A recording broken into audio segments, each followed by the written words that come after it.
Here is why I think DJlovesturbo should not be on this platform. He has become the thing that he's hated so many years. A content farm. He does not know what an opinion is, and he calls every game that he plays on his gaming channel stupid. He lies about being 80-something when he's really 20. He reacts to kids that make fun of him, and he makes fun of them back, which is really messed up. You're 20, you should know how to be mature.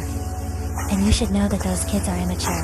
You make fun of art when every art is good in their own way. And he faked being stalked by a weirdo. And DJ probably doesn't even know how to draw himself.